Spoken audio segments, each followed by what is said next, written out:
First ever factory outlet, Mukunda Jewelers.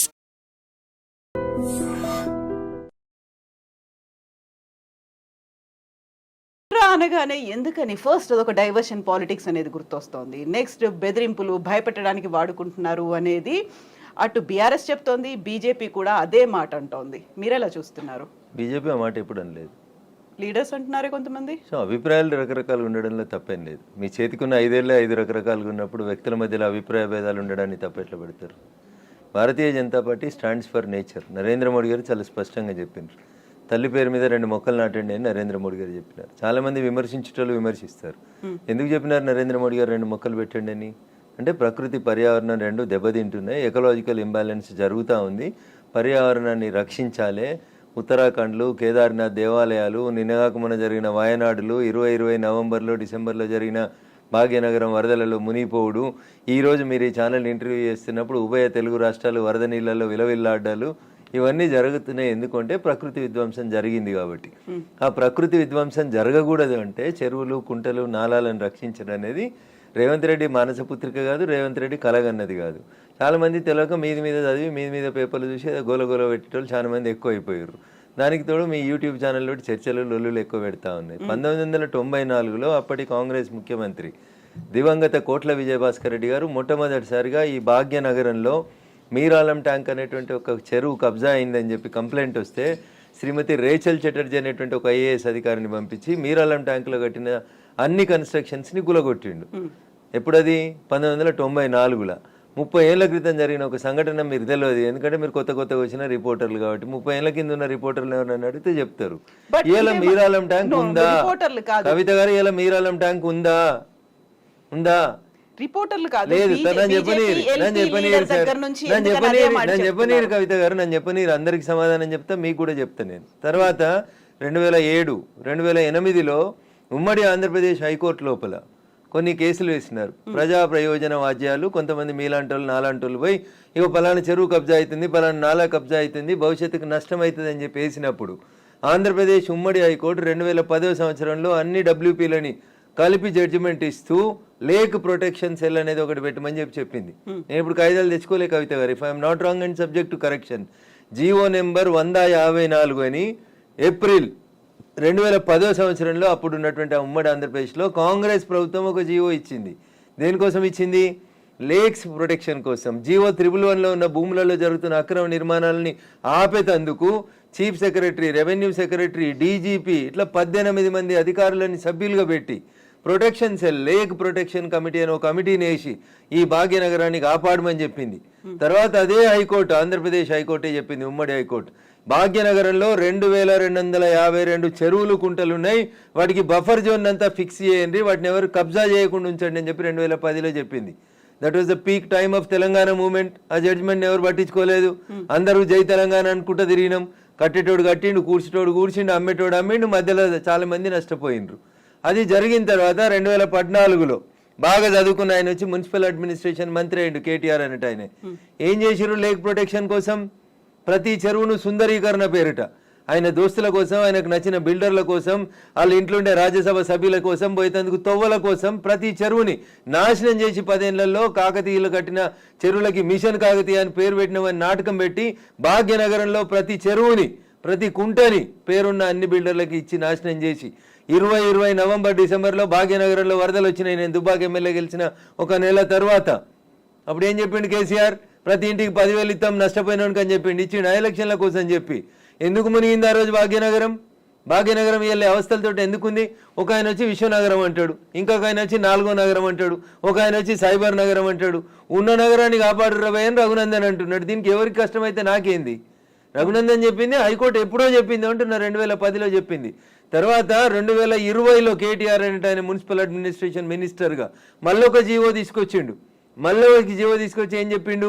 అప్పటి కొత్త జిల్లాలు అయినాయి, ఉన్న భాగ్యనగరాన్ని కాపాడలేనోడు, కూట్ల రాయి తీయలేని కేటీఆర్ అంటోడు మళ్ళీ ఒక జీవో తెచ్చిండు. జీవో నెంబర్ 46, 54 కరెక్ట్ గుర్తులేదు కవిత గారు నాకు, సబ్జెక్ట్ టు కరెక్షన్. దాంట్లో ఏం చెప్తాడు? మెదకు, సంగారెడ్డి, సిద్దిపేట జిల్లాలని కూడా ఈ లేక్ పరిరక్షణ కమిటీ లోపలికి తీసుకురావాలని చెప్పిండు. జీవో 2021లో ఇచ్చిండు. 22లో ఇంకో జీవో ఇచ్చిండు.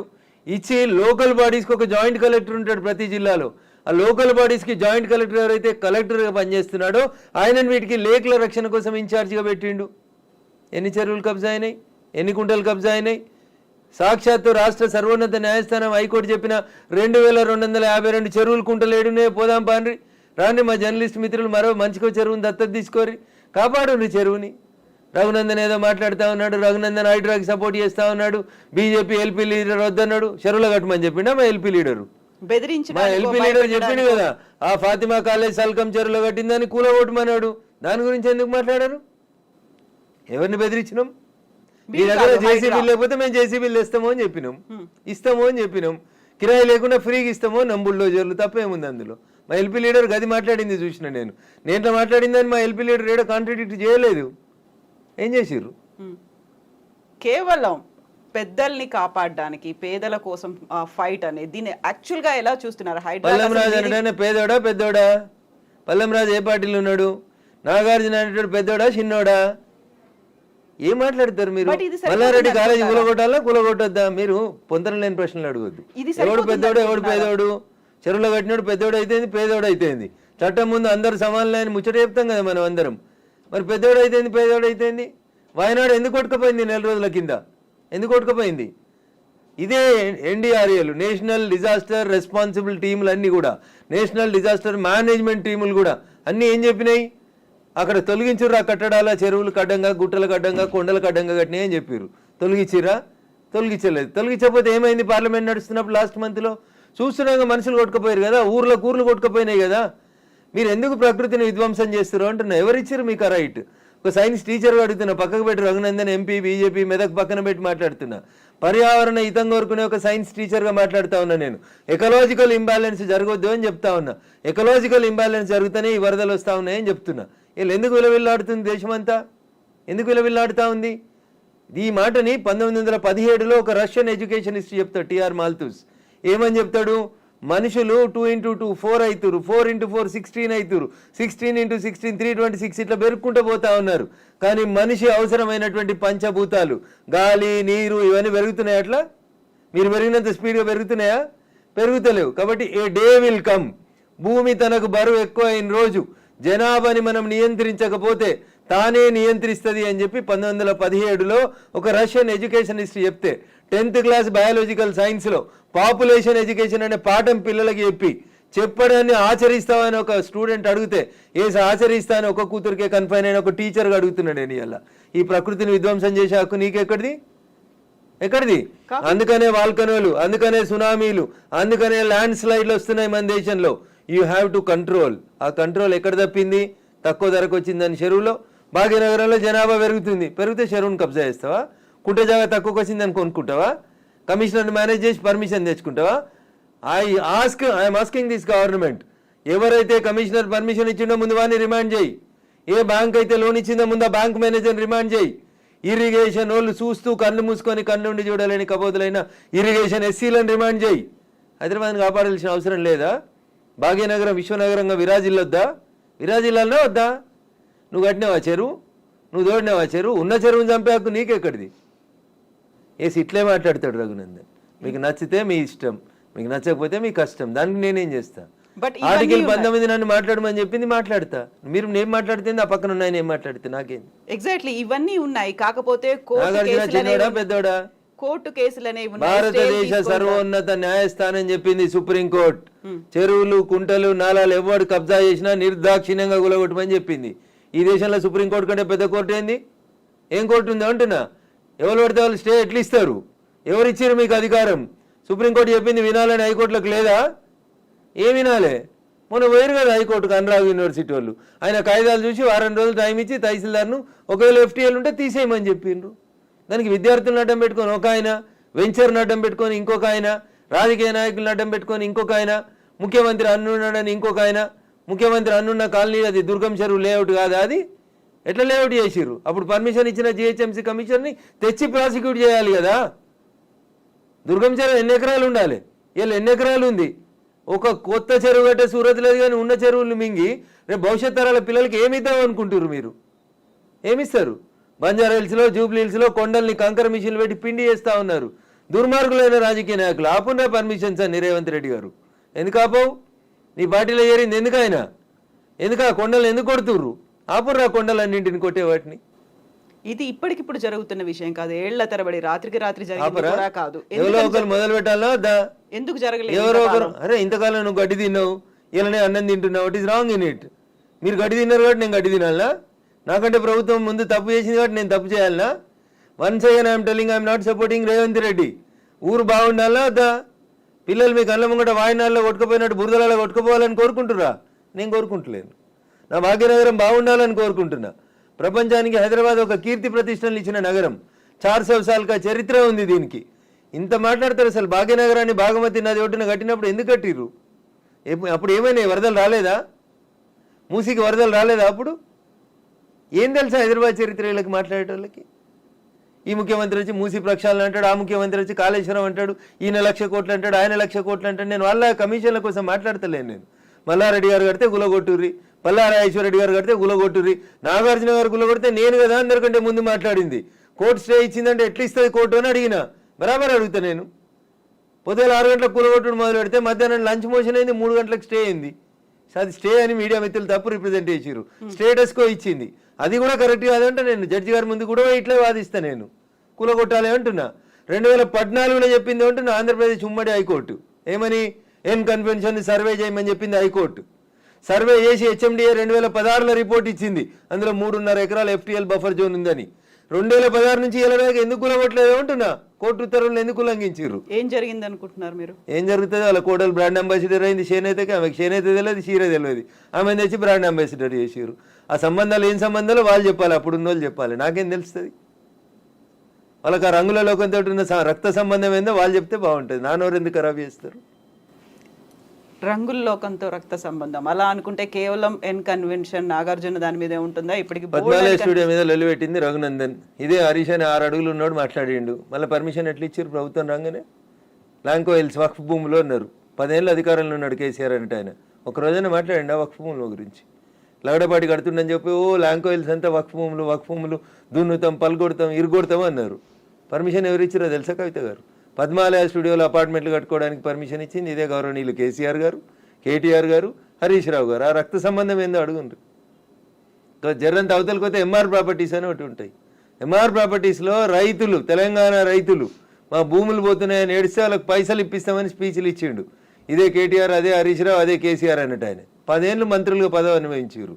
ఎన్నడన్నా ఎంఆర్ ప్రాపర్టీస్లో భూములు కోల్పోయిన రైతుల గురించి మాట్లాడేందుకు వీళ్ళకి నోరు వచ్చిందా? ఎందుకు రాలేదనుకుంటారు కవిత గారు? కారల్ మార్క్స్ అని కమ్యూనిస్టు సిద్ధాంతకర్త చెప్తాడు, మానవ సంబంధాలన్నీ ఆర్థిక సంబంధాలనే చెప్తాడు. అందుకనే రాఘవేంద్రరావు సినిమాక్స్ని ముట్టలేదు టీఆర్ఎస్ పార్టీ. పద్మాలయ స్టూడియోస్లో అపార్ట్మెంట్లు కడుతుంటే సపట్లు కొట్టిర్రు. ఎంఆర్ ప్రాపర్టీలో తెలంగాణ రైతులు మునిగిపోతే నోరు మూసుకున్నారు. నాలాంటి ఎవడో మాట్లాడాలి కాబట్టి మాట్లాడడం మొదలు పెడతా ఉన్నాం. I stand for the poor only. నేను ఇప్పుడు ఈ రాష్ట్ర ప్రభుత్వాన్ని డిమాండ్ చేస్తా ఉన్నా. నేను అమ్ముతురు కదా కోకాపేటలో ఎకరం 100 కోట్లు పెట్టి 100 ఎకరాలు అమ్మిండ్రు కదా. ఆ పక్కన ఇంకా 150 ఎకరాలు ఉంది ప్రభుత్వ భూమి. ఇప్పుడు ఈ ఇండ్లు పోతున్న వాళ్ళందరికీ ఒక 25 ఎకరాలు లేఅవుట్ చేయండి. ఈ పేదోళ్ళందరికీ మంచికి 100 గజాల స్థలం ఇయ్యండి. ప్రధానమంత్రి ఆవాస్ యోజన కింద ఇంటి పైసలు 5 లక్షలు ఇయ్యండి. ఇందిరమ్మ ఇంటి కింద నువ్వు 5 లక్షలు. ఈ నాలాల మీద కట్టుకున్న వాళ్ళు, చెరువులు కుంటలలో కట్టుకున్న వాళ్ళ కోసం ఏంది కోకపేటలో 100 కోట్లకు ఎకరం పోయే భూమిలో వీళ్ళకి లేఅవుట్ చేసి 25 ఎకరాలు అక్కడ ఉప్పల్ బగాయితో లగాయితో అని పెట్టి అమ్మిర్రు కదా, కూడా యాక్షన్ పెట్టి. అట్లా ఈ గరీబ్ వాళ్ళందరికీ తీసుకొచ్చారు కాలనీ కట్టు. వీళ్ళు అరువులు కాదా 100 కోట్ల భూమిలో ఉండేందుకు? 10 ఏళ్ల క్రితం కట్టుకున్న ఇల్లు కళ్ళం కూడా కూలిపోతుంది కదా, బాధపడుతురు కదా. వాళ్ళని తీసుకొచ్చాడు 25 ఎకరాలు లేఅవుట్ చేయి Revanth Reddy. Then I will support you, then I will congratulate you. అంతేగాని అసదుద్దీన్ ఓవైసీ ఇచ్చిన ఊర్త ఊపులకు భయపడితే 400 కాదు 4000 స్టూడెంట్స్ ఉన్నారని బెదిరిస్తాడు. ఎందుకు సల్కం చెరువు కూల్తలేదు? కూలాలి కదా సల్కం చెరువులో ఉన్న ఫాతిమా మెడికల్ కాలేజ్. ఎందుకు భయపడుతున్నారు? ఏమవుతుంది రేవంత్ రెడ్డి గారు? మొదలుపెట్టినావు కదా, కొట్టేసేయన్ని. అపప్రద నీకెందుకు? మల్లారెడ్డితోటి పాతపాగుందని, పల్లారాజేశ్వరరెడ్డి పార్టీ మారతలేడని కొడుతున్నా చెడ్డ పేరు ఎందుకు? ముందు అసదుద్దీన్ ఓవైసీ తోటి మొదలుపెట్టు. సో మధ్యలో విద్యా సంవత్సరం అక్కడ ఆల్టర్నేట్ అనేది దసరా సెలవులు వస్తాయి కదా, ఇమీడియట్ గా ఆల్టర్నేట్ ఇంకో ఎందుకు దొరకదు? కాలేజ్ లో ఎందుకు దొరకదు? అకామిడేట్ చేయడానికి ఎందుకు దొరకదు అంటున్నా. ఒక్క రోజులో కట్టేస్తారు. ఇప్పుడు అంతా కిర్బీ షీట్లు అనే స్ట్రక్చర్లు వచ్చినాయి కదా, టెంపరీ స్ట్రక్చర్లు. 20 మొత్తం రింగ్ రోడ్ పక్కన అన్ని బిల్డింగ్లు ఖాళీగా ఉన్నాయి, తీసుకొని కట్టుకోమని ఉండ్రి. ఇన్ని రోజులు అనుభవించారు కదా చెరువులో కట్టుకొని, దానికి రెంట్ కట్టుర్రి ప్రభుత్వానికి. ఫీట్ కింద వసూలు చేయాలి రేవంత్ రెడ్డి గారు ప్రభుత్వం ఇవాళ. ఏసి నిజంగా ఎవరైనా పేదలకు నష్టం జరుగుతుంది చెరువులలో తెలిసి తెలియక అమాయకంగా ప్రభుత్వం లేఅవుట్కి పర్మిషన్ ఇస్తే కట్టుకున్న వాళ్ళు ఉన్నారు. వాళ్ళందరినీ తీసుకొచ్చి కోకపేటలో పెట్టండి అంటున్నా. ఏంది ప్రాబ్లం ఏంది మీకు? గరీబులు అక్కడ ఇల్లు కట్టుకోదా కోకపేటలో? కట్టుకొని 100 గజాలు 100 కాకపోతే 150 గజాలు, ఇంకా 150 ఎకరాలు ఉంది కదా ఆడ. నిజంగా నీకు హైదరాబాద్ శుద్ధి చేయడమే నీ లక్ష్యం అయితే రేవంత్ రెడ్డి గారు, కోకపేటలో ఉన్న 150 ఎకరాలలో ఎన్ని ఇల్లు పోతున్నాయో ఐడెంటిఫై చేయి, అందరికీ మంచికి 100 గజాలకు పట్టాలి, అప్పుడు ప్రజలు నిన్ను హర్షిస్తారు. ఇప్పుడు జీవో 111 కాదు, అంతకుముందు వాల్టా యాక్ట్లు ఇవన్నీ కూడా వచ్చాయి మన వాటర్ బాడీస్ని ప్రొటెక్ట్ చేసుకో. నాకంటే ముందున్న వాళ్ళు ప్రతి ఒక్కడు తప్పు చేసిండని ఇప్పుడు నన్ను తప్పు ఏమని అడిగే అధికారం మీకు? నో, అంటే ముందు నుంచి ఎందుకని ఫోకస్ పెట్టలేకపోయారు? ప్రెషర్స్ ఏమున్నాయి? ఎవరికి భయపడ్డారని మీరు? రాజకీయ నాయకులకి, రియాల్టర్లకి, వాళ్ళు ఇచ్చే పైసలకి. ఇంతకంటే ఎక్కువ ఏముంటుంది తల్లి? కట్టే కొట్టే తెచ్చిమంటే ఇంతే. రాజకీయ నాయకులకి ఎవరో ఫైనాన్స్ చేసేటోళ్ళు, ఫండ్ ఇచ్చేటోళ్ళు, ఎవరో ఒక బిల్డర్ ఉండి అన్న నేను ఈ చెరువు పక్కన జరంత మట్టి వచ్చి అమ్ముకుంటా అంటే అమ్ముకోమంటాడు, చూసి చూడనట్టు పొమ్మంటాడు, అయిపోతుంది. అది 1 పోయి 2 అవుతుంది, 2 పోయి 3 అవుతుంది. గట్లా వాడు పోసిండని వీడు పోసిండని ఇంకోటి పోసి. సో ఇప్పుడు మనకి వానలు, వరదలు, ఇవి మునిగిపోవడాలు ఇలాంటివన్నీ ప్రతిసారి వచ్చినట్టే. ఇదంతా ఎకలాజికల్ ఇంబ్యాలెన్స్. ఎగ్జాక్ట్లీ, ఇదంతా ఎకలాజికల్ ఇంబ్యాలెన్స్. ప్రకృతిని కాపాడండి, పర్యావరణాన్ని ప్రేమించండి. లేకపోతే ఇప్పుడు మంచినీళ్ళు తాగమంటే బాటిల్ పెట్టినట్టు రేపు ఆక్సిజన్ సిలిండర్లు జబ్బ మీద వేసుకొని మీ మన్మరాలు తిరగాల్సిన దుస్థితికి పోతారు మీరు. ఆ పరిస్థితి రాకుండా కాపాడండి అంటున్నా. ఎగ్జాక్ట్లీ. సో కోర్టు నోటీసులు, స్టేలు, ఆ తర్వాత స్టేటస్ కో మెయింటెనెన్స్లు ఇవన్నీ కూడా అంటే ప్రతిదీ ఏది టచ్ చేద్దామన్నా మళ్ళీ కోర్టుతో లింక్ అయి ఉంది కాబట్టి ఇది కూడా ఎక్కువ కాలం నిలవదేమో హైడ్రా అనేది కూడా వినిపిస్తుంది. యాజ్ అడ్వకేట్ మీరేం చెప్తారు అసలు? సో నేనేమంటున్నా, శుభం గోర్ర పెళ్లి కొడుకు అంటే ఏదో అన్నాడంటే అట్లున్నది మా కవిత ఆలోచన. ఎందుకు కోర్టు ముందు నుంచి అనేది అదే కదా. కవిత ఆలోచన దగ్గరికి వెళ్ళింది అనగానే కోర్టు స్టే కోర్టు పరిధిలో మాట్లాడము అనే మాటలు ఎవరు? నేను మాట్లాడుతూనే ఉన్నా కదా రోజు. నో, మీరనట్లేదు, ఆక్యుపై చేసుకున్న వాళ్ళ దగ్గర నుంచి వచ్చే సమాధానం అదే, కోర్టు పరిధిలో ఉంది కాబట్టి. తప్పించుకునే ప్రయత్నం తప్ప ఏముంటది? దొంగకు తేలుగుడితే ఏం చేస్తాడు? తేలుగుట్టిందని చెప్తాడా? అప్పుడే నోరు మూసుకొని పోతాడు. గట్లే ఉంటుంది. ఏం స్టే ఉంది? స్టే ఉంది అని ట్వీట్ చేసి ఏడ స్టే ఉంది? ఏ కోర్టులో స్టే ఉంది? ఏంది స్టే? స్టేలు సంవత్సరాలు ఉండొద్దని ఇదే సుప్రీంకోర్టు చెప్పింది అంటున్నా. మా గౌరవ న్యాయమూర్తులు అట్లా సంవత్సరాలు స్టే ఇయ్యరు. స్టే ఈజ్ టెంపరరీ అంతే. 15 రోజులు, నెల, 2 నెలలు, 3 నెలలు అంతే. స్టే ఏంది? 2014లో ఎన్కన్వెన్షన్ సర్వే చేయమని 2024 దాకా స్టే ఇచ్చిరా? ఏ కోర్టు ఇచ్చిందో చూపెట్టురు నాకు. మీ అంత చదువుకోకపోవచ్చు కానీ నాకు స్టే అంటే ఏందో అర్థం తెలుసు. జర చూపెట్టుర్రి. హైడ్రాకి విధి విధానాలు లేవు, సరిగా ఏది ఫామ్ చేయకుండానే ముందుకెళ్ళిపోతున్నారు. బుల్డోజర్ సర్కార్ని తీసుకొస్తోంది హైడ్రా పేరుతో అనే వాదనని ఎట్లా చూస్తారు మీరు? మీకు వచ్చిన కడుపు నొప్పి ఏంది? మీరు ఫేర్గా ఉన్నారు కదా, మీరు నీతిగా ఉన్నారు కదా, మీరు పర్యావరణం బాగుండాలని కోరుకుంటారు కదా, ఈ భాగ్యనగరం బాగుండాలని కోరుకుంటారు కదా. In what way you are agreed by it? మీకు వచ్చి నష్టమైంది అంటున్నా. ప్రజల చేత, ప్రజల కొరకు ప్రజలు ఎన్నుకున్నటువంటి ప్రభుత్వాలు తీసుకునే నిర్ణయాలని ఏం చేస్తారు మీరు? కోర్టు ఎందుకు అడ్డుకుంటుంది? కోర్టుకుండే అధికారాలు ఏంటి? ఎంతవరకు అడ్డుకోవాలో అంతవరకే అడ్డుకుంటుంది. నేను చెప్తున్నా కదా, ఈ దేశ సర్వోన్నత న్యాయస్థానం సుప్రీంకోర్టు చెప్పింది కూలగొట్టమని. సుప్రీంకోర్టుకు భిన్నంగా లోకల్గా ఉండేటువంటి జడ్జిలు అట్లా ఇస్తారా జడ్జిమెంట్లు? నాకు తెలిసినంత వరకు అయితే ఎవరు కవిత గారు. సో ఇప్పుడు హైడ్రాని సడన్ గా తెర మీదకి తీసుకొచ్చింది. 1994 రావడం, ఒక హైడ్రాని తీసుకొని రావడం అనేది భయపెట్టడానికో బెదిరించడానికో, లేకుంటే రుణమాఫీ 6 గ్యారంటీ స్కీములు అడుగుతున్నారు కాబట్టి డైవర్షన్ పాలిటిక్స్ అనే వాళ్ళకి ఏం చెప్తారు మీరు? నేను అంటున్నా, రుణమాఫీ చేయాల్సిందే, ఇచ్చిన 6 హామీలను అమలు చేయాల్సిందే. రైతులకు చెప్పినటువంటి రుణమాఫీ, యువతకు చెప్పిన డిక్లరేషన్, మహిళలకు ఇచ్చినటువంటి మహిళా డిక్లరేషన్ అన్నీ చేయాల్సిందే. అవి చేసి ఇది వదిలేద్దామా? అవి చేయాల్సిందే, ఇవి చేయాల్సిందే. ఇది చేయమని చెప్పురు, అది చేయమని లొల్లి పెడతాం. మేము లొల్లి పెడుతూనే ఉన్నాం కదా. బీజేపీ ప్రశ్నిస్తున్న, బీజేపీ పేరిట ప్రశ్నిస్తున్న తెలంగాణ పేరిట మేమంతా నడుపుతూనే ఉన్నాం కదా. రైతన్నల రుణమాఫీ కోసం మాట్లాడితే హైడ్రా గురించి మాట్లాడొద్దా? బట్ అది డైవర్షన్ కోసమే చేస్తున్నారు అనే మాట. So I don't have any comment on this particular issue. నేనేమంటున్నా, నేను రుణమాఫీ కాలేదు, రైతులతోటి చేయించేది రైతులతోటి చేపిర్రి, హైడ్రాకి దానికి ఏం సంబంధం అంటున్నా. ఎందుకు రాస్తున్నాయి పేపర్లు హైడ్రా గురించి అంత గొప్పగా? వదిలేసారు, ఆయన పని ఆయన చేసుకుంటూ పోతాడు, మీ పని మీరు చేసుకోరు. రుణమాఫీ గురించి మీరు రాయమంటే రాస్తారా? రాయరు కదా. రైతులు మాట్లాడితే మన పేపర్లో హెడ్ లైన్స్ రావు కదా. ఏమవుతాయి మనకి? హైడ్రా మా కేటీఆర్ అంటాడు, ఆయన పోయి అమెరికాలో అంటాడు. అది ఫుల్ హాఫ్ పేజీలు వస్తుంది, పెద్ద పేజీలలో వస్తుంటుంది. ఫస్ట్ పేజీలలో 119 ఎమ్మెల్యేలలో ఆయన యువరాజు అయినట్టు ఆయన మాట్లాడితే పైన ఒక బాక్స్ కట్టి రాస్తారు మీరు. ఆయన కట్టిన జన్వాడ ఫామ్ హౌస్ నాది కాదని స్టేట్మెంట్ మారుస్తాడు. ఒక్క మీడియానైనా రాసిందా? రేవంత్ రెడ్డి అన్నట్టు ఆయన అరెస్ట్ చేసిన రోజు ఈ ఫామ్ హౌస్ నాది, ఇగో దాని మీద డ్రోన్ ఎగిరేసినావు, ఇగో క్రైమ్ నెంబర్ ఇంత, నార్సింగ్ పోలీస్ స్టేషన్ అని తీసుకొచ్చి ఒక్కరైనా రాసిరా మా జర్నలిస్ట్ మిత్రులు? ఇవాళ అది నోరా మోరా, ఇది నాది కాదు నా దోస్తుంది అని చెప్తే ఎందుకు రాయారు? ఆ రోజు స్టేట్మెంట్ ఈ రోజు స్టేట్మెంట్ రెండు పక్క పక్కన పెట్టి ఎందుకు చూపాయించారు? ఎలక్ట్రానిక్ మీడియాలో ఎందుకు చూపెట్టారు? ఎందుకు చూపెట్టరు అంటున్నా. ఎవరా దోస్తు? ఎందుకు నీకు లీజుకి ఇచ్చిండు? ఆయనకు నీకున్న వ్యాపార సంబంధాలు ఏంది? అది కదా మీరు బయట పెట్టాల్సింది. మునిపోయిన కంపెనీకి వారసుడు కదా ఆయన, నీకు జాగి ఇచ్చిన ఆయన, లీజ్ ఇచ్చిన ఆయన. 8,000 కోట్లు ఎగ్గొట్టిర్రాళ్ళు ఈ దేశంలో. అది మాట్లాడుకుందాం గట్లా. ఇవి మాట్లాడితే మంచిగా ఉంటాయి కదా కవిత గారు. ఆయన డింగ్ డింగ్ అని ఎగురుకుంటూ పోయి జొన్నవాడ ఫామ్ హౌస్ ఆ రోజు ఎందుకు చేసినావు? డ్రోన్లు ఎగురుతలేవా? తెలంగాణలో డ్రోన్ ఏడా ఎగురుతలేదా? డ్రోన్ ఎగిరేస్తే తప్ప ప్రతి పెళ్లిలో డ్రోన్ ఎగురుతుంది, ప్రతి బరాతలో డ్రోన్ ఎగురుతుంది, ప్రతి శ్రీరామనవమికి డ్రోన్ ఎగురుతుంది, ప్రతి వినాయక చవితికి లేకుండా ప్రైవేట్ ప్రాపర్టీ మీద ఎగరడం అనేది నీది కాదు కదా ప్రాపర్టీ. నువ్వెందుకు కంప్లైంట్ ఇచ్చినావు? నీకెందుకు కడుపున వచ్చింది? జొన్నవాడ ఫామ్ హౌస్ నీది కాదు కదా, నీ దోస్తుంది కదా. ఒక ఎంపీ పార్లమెంట్ నడుస్తుంటే ఢిల్లీకి వెళ్ళి హైదరాబాద్కి వస్తే ఎయిర్పోర్ట్కి వెళ్ళి పట్టుకొచ్చి రిమాండ్ చేసిరు కదా నర్సింగ్ పోలీసు వాళ్ళు. అప్పుడు ఎందుకు చేసినావు?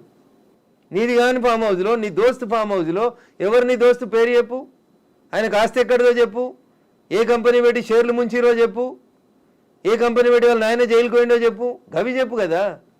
వాస్తవాలు జనాలకి తెలియకుండా చేస్తారు కాబట్టి నాలంటోడు మాట్లాడాల్సి వస్తుంది. హైడ్రామా అన్నారు. ఎవరు చేస్తున్నారు హైడ్రామా? అన్నోడు చేస్తున్నాడు అంతే. ఎవడు అన్నోడు?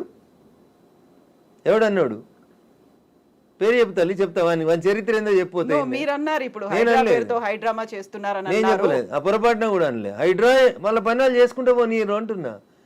సల్కం చెరువును గులగొట్టిన రోజు రంగనాథ్ సంగతి అడుగుతాను నేను, రేవంత్ రెడ్డి సంగతి కూడా అడుగుతా. మొదలు పెట్టగానే అడ్డమైంది కాలాల కట్టే పెడతారు అంటున్నా.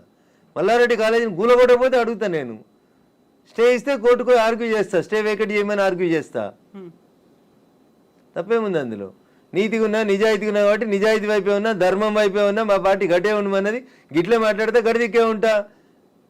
పేదవాళ్ళకు నష్టం అవుతుంది. రేవంత్ రెడ్డి దగ్గరికి పోతాం, లొల్లి చేస్తాం, కూలిపోతున్న వాళ్ళ కోసం అక్కడ లేఅవుట్ 25 ఎకరాలు చేయమని అంటుతాం. అది ధర్మం. అది కడుపు కాలినందుకు నిలబడతా ఖచ్చితంగా. So Raghunandan Rao advocate and రాజకీయ నాయకుడు ఇప్పుడు ఒకవేళ ఏదైనా మాట్లాడాలి అంటే ఊరికే అలా ఆరోపణ చేయకుండా ఆధారాలతో సహా చూపిస్తాడు అనేది. జన్వాడ ఫామ్ హౌస్ కి సంబంధించి మీ దగ్గర అన్ని ఆధారాలు ఉన్నాయా? నేను ఎప్పుడు దాని మీద ఇన్వెస్టిగేషన్ చేయలేదు.